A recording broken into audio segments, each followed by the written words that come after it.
Hello. I just wanted to address something I thought about today. Look at this spider webs. One thing about legality, as far as uh, carrying a stick or even a blade, especially in California. California has some of the most restrictive knife laws, uh, pocket knife laws of all places. New York is probably one of the other ones that put the green lady in the background. And I just want to share as fact is, look at your local jurisdiction. Sometimes even cities.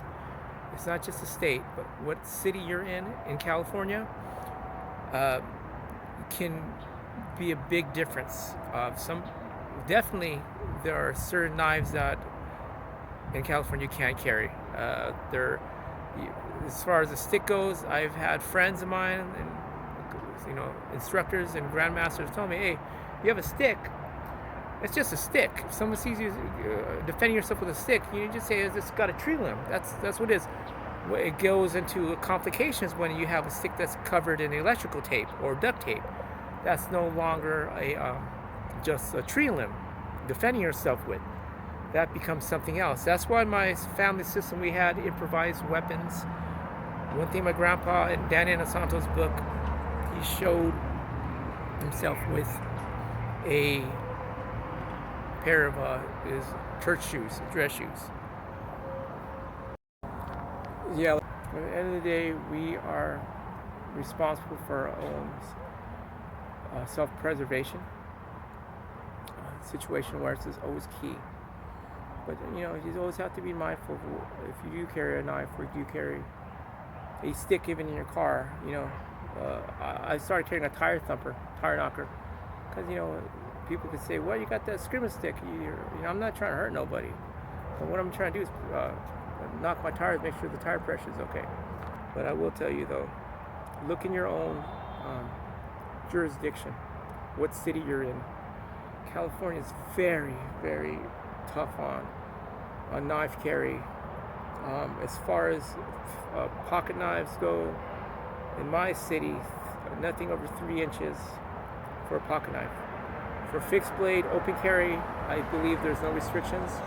That's why I also like my Schrade knife. It is I think it's called the old timer crooked finger.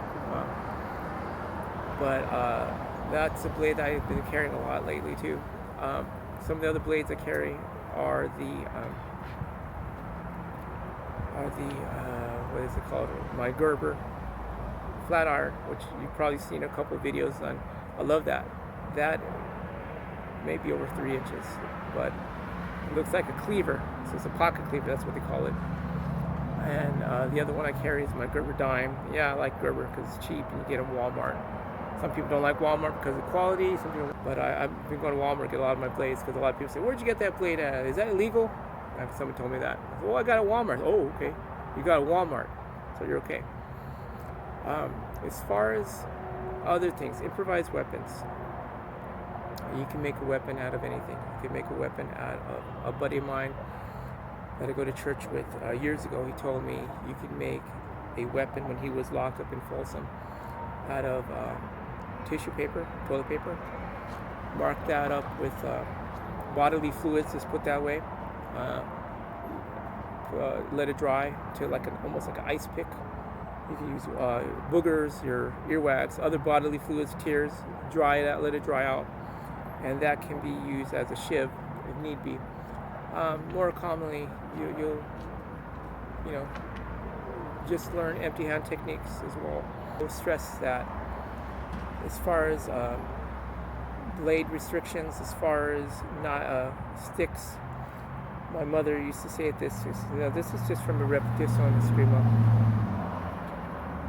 perspective. She would say, and it was my mother, my uncle, her half brother, used to teach me that always go on defense, don't go on offense, and do the first strike, do the first hit, because you could be liable in court of law, and you can get sued and held in that way. But that's what my mother said. Always, don't ever want to be in a position where you're caught by the cops or caught by the judge saying, hey, no, he struck me first, and he knows that Filipino karate, and laugh it off. But you don't ever want to be in a situation where we have overkill, over skills overkill. With what we do in repetition means repeating attacks. If you're caught with a blade, using repetition on an individual, especially an unarmed or untrained individual, repeated attacks to the neck, repeated attacks to open parts of the eyes, to the ears with a knife, even if it's under 3 inches, you could be in some serious trouble. I have a buddy of mine that does serrata, and he got in trouble because he was caught up in a rear-ended with a road rage incident. The guy was a carpenter, came at him with a claw hammer, and serrata, you do a sidestep and do a disarm. What happened with him? The DA, he defended himself.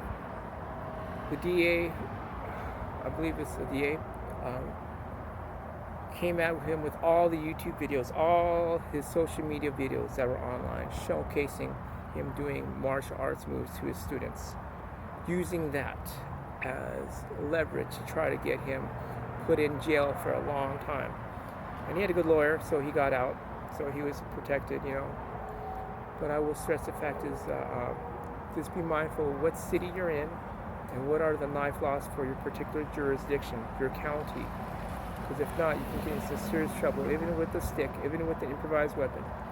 But at the end of the day, the other advice besides don't do the first strike, the second advice is it's better to be judged by 12 than carried by 6. And it's a sad state that I have to say that, but protect yourself, protect your heart, protect your mind. When I say that, protect your mind, block. When I say that, protect your heart, guard your rib cage. Use the stick as a shield if you have to. It's getting late, it's getting dark. I talk too much and I ramble on and on. To the break it down. I ain't gonna be breaking down. Till next time, this is Brother Sam. I'll talk to you guys later. Alright, bye.